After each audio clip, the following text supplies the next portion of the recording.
வணக்கம் டாக்டர். வணக்கம் அனிதா. என்னுடைய நேட்டிவ் பாத்தீங்கன்னா தஞ்சாவூர். அங்க இருக்கிற உணவு வழக்கம் எப்படி இருக்கும் அப்படின்னா, நாங்க என்ன சாப்பிட்டாலும் மத்தியானத்துல என்ன லஞ்ச் சாப்பிட்டாலுமே கடைசியா கொஞ்சம் தயிர் சாதம் சாப்பிட்டுட்டு தான் அதை ஃபினிஷ் பண்ணுவோம். நான் எங்க அம்மா கிட்ட கேட்பேன், ஏமா இது டெய்லி தயிர் சாதம் கண்டிப்பா சாப்பிடணுமா அப்படின்ட்டு. ஆனா அவங்க சரியான விளக்கம் எனக்கு கொடுத்தது இல்ல. இப்ப நான் அந்த டவுட் உங்கள்கிட்ட கேட்கிறேன் டாக்டர். இப்போ லஞ்சோட தயிர் சாதம் சாப்பிடறதுனால ஏதாவது ஹெல்த் பெனிஃபிட் இருக்குதா? தயிர் எந்த மாதிரி உணவு வகையில வருதுன்னாக்கா ஃபெர்மெண்டட் ஃபுட்டுன்னு சொல்லுவோம். ஃபெர்மெண்டேஷன்னாக்கா நமக்கு சர்க்கரை சுகர் உள்ள ஒரு உணவை பாக்டீரியா இல்லைன்னா ஈஸ்ட் அது போயிட்டு அதில் வேதியியல் மாற்றங்களை உருவாக்குது. அதை தமிழில் நொதிக்கிறதுன்னு சொல்லுவாங்க, இல்லை புளிக்கிறதுன்னு சொல்லுவாங்க. இப்போ கல் புளிச்சிருக்கு, மாவு புளிச்சிருக்குன்னு சொல்லுவாங்க. கண்ட்ரோல்டாக நம்ம விருப்பத்துக்கு அதை மாற்றும் போது அதை நொதிக்கிறது, புளிக்க வைக்கிறதுன்னு சொல்லுவோம். பாக்டீரியா நம்ம சர்க்கரை உள்ள பொருள்ல நம்மளை கேட்காம நம்ம கண்ட்ரோல் இல்லாமல் போனாக்கா அது திரிஞ்சிருச்சு, கெட்டு போயிடுச்சுன்னு சொல்லுவோம்.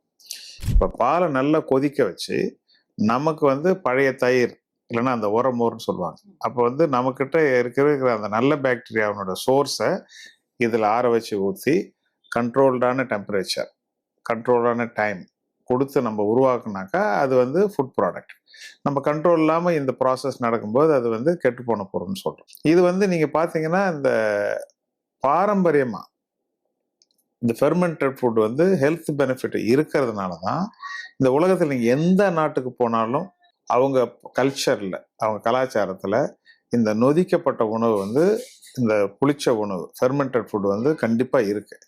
அப்போ அதில் ப்ரோபயாட்டிக்னு நம்ம உடலுக்கு தேவையான லாக்டோபேசிலஸ் அதனுடைய சம்மந்தப்பட்ட அந்த பெனிஃபிஷியல் பாக்டீரியா இருக்கிறதுனால நம்ம உடலில் இருக்கிற நல்ல பாக்டீரியாக்களுக்கு நண்பர்களாக தினசரி நம்ம ஒரு ஊட்டம், ஒரு என்ன சொல்கிறோம், ஒரு பூஸ்டர் டோஸ் மாதிரி நம்மளோட குடலினுடைய கட் ஹெல்த்தை தினம் நம்ம பூஸ்டர் பண்ணுறதுக்கு ஃபெர்மெண்டட் ஃபுட்டு நமக்கு தேவையாக இருக்குது. பட் இந்த ஃபெர்மெண்டட் ஃபுட் நல்லா யோசிச்சு பார்த்தீங்கன்னாக்கா இட்லி மாவு அப்படி தான் உருவாக்குறோம் இல்லைங்களா, தோசை மாவு அப்படி தான் உருவாக்குறோம். அந்த காலத்தில் கம்பங்கூழ் பழையது ஃபெர்மெண்டட் ஃபுட்டு தான். அப்போ தயிருங்கிறது one of the fermented food. இதனுடைய சோர்ஸ் நம்மளுடைய மில்க் சுகர், லாக்டோஸ். இதில் என்ன தயிரில் அட்வான்டேஜ்னாக்கா ஏஷியன்ஸ் நம்ம இனத்துக்கு லாக்டோஸ் இன்டாலரன்ஸ்ன்ற ஒரு குறைபாடு இருக்குது. நம்மெல்லாம் தாய்ப்பால் குடிக்கிறத நிறுத்தி குழந்தையான பிறகு நம்ம அந்த உடம்புல இருக்கிற அந்த லாக்டோஸ்ன்ற அந்த மில்க்ல இருக்கிற சுகரை உடைக்கக்கூடிய சக்தியை நம்ம கொஞ்சம் கொஞ்சமாக இழந்துடுறோம். நம்மளால ஓரளவுக்கு 5 ml 10 ml காஃபி டீயில் இருக்கிற பால்லாம் நம்மளால ஹேண்டில் பண்ண முடியும். ஆனால் காக்கேஷியன் சொல்லக்கூடிய அந்த வெள்ளைக்கார இனத்தில் உள்ளவங்கெல்லாம் 200 500 ml மில்கெல்லாம் அவங்க சாதாரணமாக குடிப்பாங்க.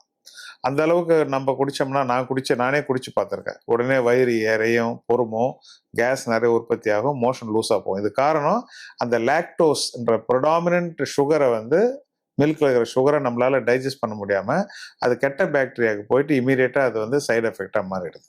அப்போ லாக்டோஸ் இன்டாலரன்ஸ் உள்ளவங்களுக்கு பாலில் உள்ள சக்தி, ஏன்னா பாலில் லாக்டோஸ் சுகர் மட்டும் இல்லைங்க, புரோட்டீன் இருக்கு, நல்ல புரோட்டீன், குட் குவாலிட்டி புரோட்டீன். இப்போ எக்கு நான்வெஜ் சாப்பிடாதவங்களுக்கு நல்ல சோர்ஸ் ஆஃப் புரோட்டீன் இருக்கு.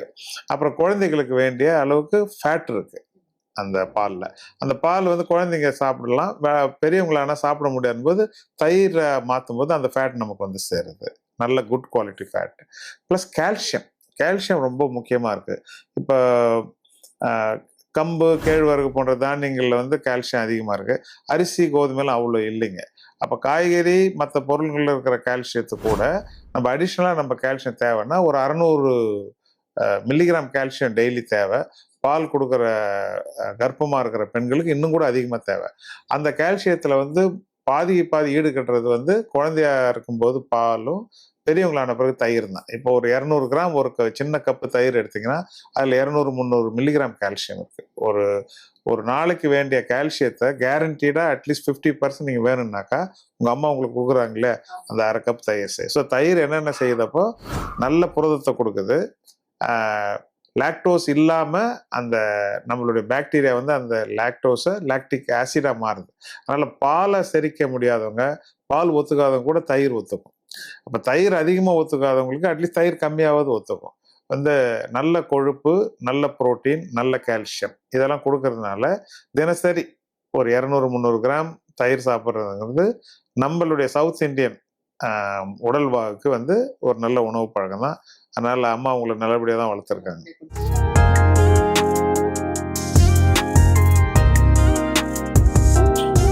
டாக்டர், இப்ப தயிர் சாப்பிடறதுனால வர ஹெல்த் பெனிஃபிட் வந்து நமக்கு நிறைய தெரிஞ்சுது. இப்ப இது வந்து நம்ம வீட்ல ரெடி பண்ற தயிர் மட்டுமா, இல்ல கடையில வாங்கி சாப்பிடுற தயிருக்கும் பொருந்துமா இது?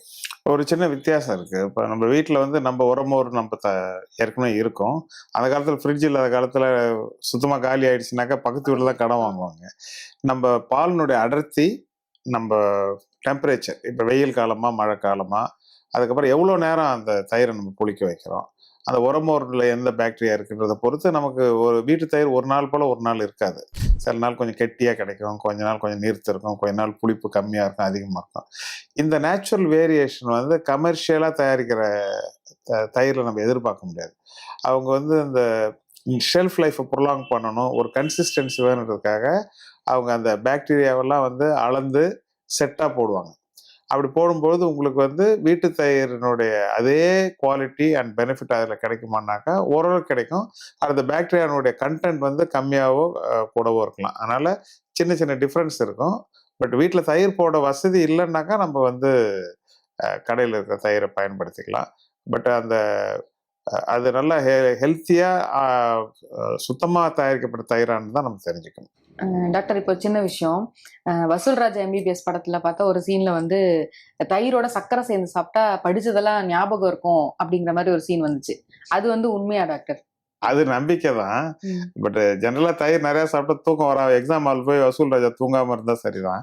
But jokes abort, cut health is equal to brain health. இப்போ கட்ல வந்து கெட்ட பாக்டீரியா நிறைய இருந்ததுன்னு வச்சுக்கோங்க, அவங்க தயாரிக்கிற கெமிக்கல்ஸ் வந்து நம்ம பிரெயின் ஃபங்க்ஷனை பாதிக்கும்.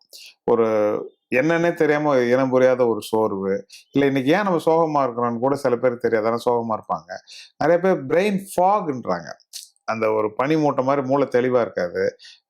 இந்த வாரம் நான் பார்த்த ஒரு பேஷண்ட் வந்து அந்த கட்டு பாக்டீரியா இம்ப்ரூவ் ஆன பிறகு என்னோட டிரைவிங் இம்ப்ரூவ் ஆயிடுச்சு பழைய லெவலுக்கு.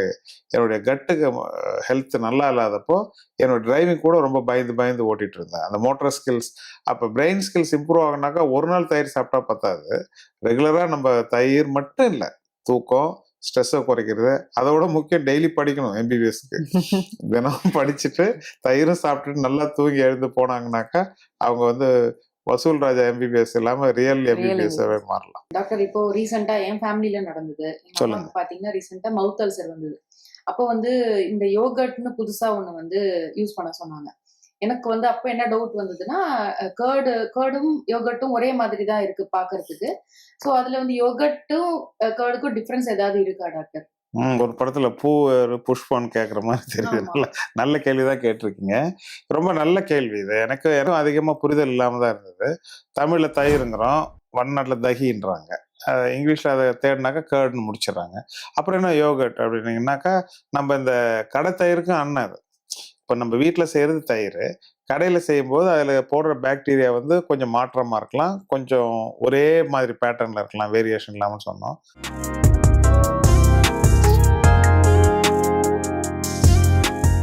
யோகாடுங்கிறது இன்னும் ஒரு படி மேலே வணிக ரீதியாக இப்போ அதை ஒரு தொழிலாக பண்ணுறாங்கன்னு வச்சுக்கோங்க. அவங்க வந்து இந்த பாக்டீரியா, அந்த பாக்டீரியானோட இந்த குடும்பம், இந்த பரம்பரைன்னு சொல்லி தேடி எடுத்து அதில் போடுறாங்க. உதாரணத்துக்கு நம்ம வீட்டில் புளிக்க வைக்கிற தயிரில் லாக்டோபேசிலஸ் அதிகமாக இருக்கும். வணிக ரீதியாக தயாரிக்கப்படுற யோகர்ட் அப்படில வந்து சாக்ரோமைசிஸ், அது மாதிரி வேற சில பாக்டீரியாக்கள் இருக்கும். அப்போ ஒரு கம்பெனி வந்து அவங்க யோகர்ட் தயாரிக்கிறதுக்கு அவங்களுடைய பிரத்யேகமான பாக்டீரியாவினுடைய எண்ணிக்கை என்னென்ன வகைன்றதை வச்சு அவங்க தயாரிக்கிறதுனால அவங்களால கண்டிப்பாக சொல்ல முடியும், இந்த தயிர் இந்த டெம்பரேச்சரில் இவ்வளோ நேரம் நாங்கள் வச்சு உருவாக்குறது, இதன் பேர் யோகர்ட்டு, இது கண்டிப்பாக கட்டியாக தான் கிடைக்கும். இதே கிரீக் ஸ்டைலில் நாங்கள் அந்த பாலை வந்து நாங்கள் ஸ்ட்ரெயின் பண்ணி நாங்கள் வந்து புரோட்டீன் அதிகமாக்குறதுனால அது கண்டிப்பாக நீர்த்து தான் இருக்கும், புளிப்பு அதிகமாக இருக்குன்னு நம்ம வீட்டு தயிரை சாப்பிட்ற வரைக்கும் அது எப்படி இருக்குன்னு தெரியாது. ஆனால் யோகர்ட் நீங்கள் வாங்கும்போதே எப்படி இருக்குன்னு தெரியும். அதில் வந்து அடிஷ்னலாக வந்து கலர் அண்ட் ஃப்ளேவர் சேர்க்கும் பொழுது நம்ம அந்த யோகர்ட்டை வந்து இன்னும் கொஞ்சம் கேர்ஃபுல்லாக பார்க்கணும். ஏன்னா சர்க்கரை மறுபடியும் சர்க்கரை அதிகமாக சேர்த்துடலாம். அப்போ வந்து அளவுக்கு அதிகமாக நல்ல தயிரும் சாப்பிட்றதும் தப்பு.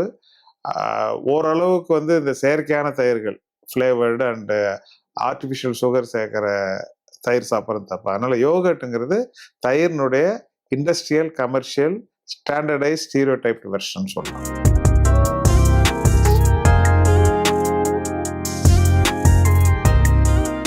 டாக்டர், இப்போ ரீசெண்ட் டைம்ஸ்ல வந்து நிறைய யூடியூப்ல எல்லாம் பார்த்தோம்னா கெஃபிர் அப்படின்ற ஒரு இது வந்து இன்ட்ரடியூஸ் பண்றாங்க.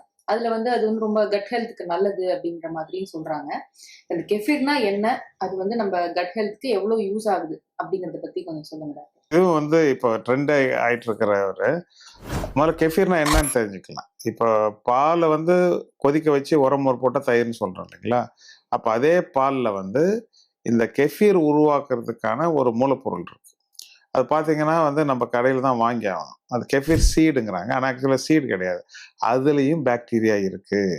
என்ன வித்தியாசம்னா, இதை வந்து நம்ம உரம் ஒரு மாதிரி வந்து நம்மளே தயாரிச்சுக்க முடியாது. நீங்கள் வாங்கி தான் செய்யணும். இது எங்க ஆரிஜின்னாக்கா நம்ம ஐரோப்பா, ரஷ்யா, ஏஷியா எல்லாம் சந்திக்கிற அந்த இடங்கள்ல வந்து இந்த ஆடெல்லாம் நிறைய மேய்க்கிறாங்க இல்லைங்களா? அவங்க வந்து அந்த ஆட்டுப்பால் மிஞ்சினதை வந்து அந்த ஆட்டு தோல்லையே வச்சிருக்கும் போது அந்த குறிப்பிட்ட குளிர் பிரதேசங்கள்ல அது நொதிச்சு கெடாம இருக்கிறத வந்து அவங்க கண்டுபிடிச்சாங்க. ஸோ அப்போ வந்து அந்த துருக்கிய மொழியில கெஃபின்னாக்கா ப்ளஷர்னு அர்த்தம். ஏன்னா அது ஒரு சந்தோஷமா பார்த்தாங்க. ஏன்னா பால் வந்து திரிஞ்சு போய் ஊத்துறதுக்கு பதிலாக பால் வந்து நொதிச்சு வந்து நல்ல அருமையான பானமா இருக்குது அப்படின்னு. அப்ப இதுவும் வந்து தயிர் யோகர்ட்னுடைய ஒரு அண்ணன் சொல்லலாம். ஏன்னா 3000 வருஷமா வந்து பாரம்பரியமா கலாச்சாரங்கள்ல இது வந்து இந்த பொருள் இருக்கு. என்ன டிஃபரன்ஸ்னாக்கா, நம்ம பால், தயிர், பால்ல வந்து வெறும் பாக்டீரியா மட்டும் போச்சுன்னு வச்சுக்கோங்க, அது வந்து தயிர் இல்லை யோகர்ட்னு சொல்றோம். கெஃபீர்ல இந்த பாக்டீரியா மட்டும் இல்லாம ஈஸ்ட்ன்னு சொல்ற அந்த பூஞ்சை, இப்போ வந்து ஈஸ்ட்ங்கிறது நம்ம காளான் வகையில வரும். அந்த ஈஸ்ட் வந்து இயற்கையில வந்து நமக்கு நிறைய நல்லது செய்யுது. பாக்டீரியா மாதிரி இந்த பிரெட் எல்லாம் உப்புது இல்லைங்களா, அதெல்லாம் ஈஸ்ட்னால தான் சொல்லுவாங்க, ஈஸ்ட் போடுங்க அப்படின்னு சொல்லுவாங்க. அந்த ஈஸ்டும் இருக்கிறதுக்கு ஈஸ்ட்டுக்கு ஒரு சிறப்பு பழக்கம் இருக்குங்க. அது வந்து கார்பன் டை ஆக்சைடு உற்பத்தி பண்றதுனால அந்த கெஃபீர்ல வந்து உங்களுக்கு வந்து அந்த சோடா மாதிரி ஒரு விறுவிறுப்பு கிடைக்கும். நீங்க தயிர்லயும் யோகர்ட்ல இல்லாத அந்த கார்பனேட்டட் விறுவிறுப்பு கிடைக்கும். பிளஸ் கொஞ்சோண்டு ஆல்கஹாலும் கிடைக்கும்.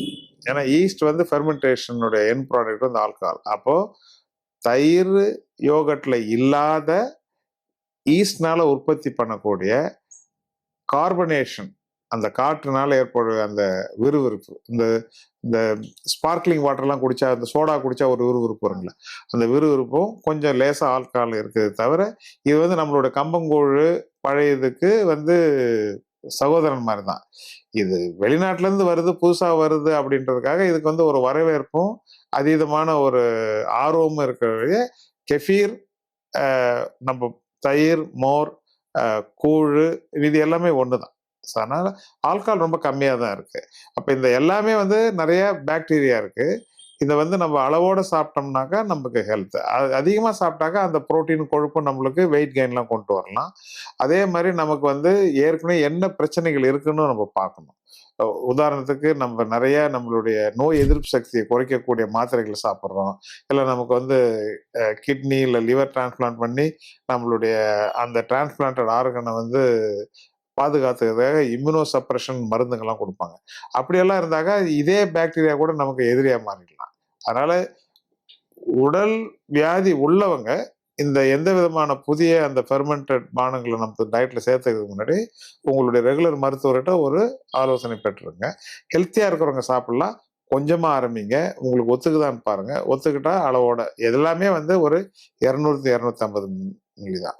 ரொம்ப தேடி போய் கெஃபீர் அலையிறத விட நம்ம உள்ளூர் தயிர் வந்து நமக்கு உகந்த நண்பன். இப்போ குழந்தைங்க வந்து தயிர், சில குழந்தைங்க தயிர் தனியாவே சாப்பிடுறாங்க. இப்போ அது வந்து நல்லதா டாக்டர்? ஆமா, நம்ம வந்து வெண்ணெயை தனியா சாப்பிட்ட கண்ணனை பார்த்தவங்க தானே. அதனால குழந்தைங்க வந்து தயிரை தனியா கேட்டு சாப்பிடுறது நல்லதுதான். அது நம்ம தடுக்க வேண்டிய அவசியம் கிடையாது.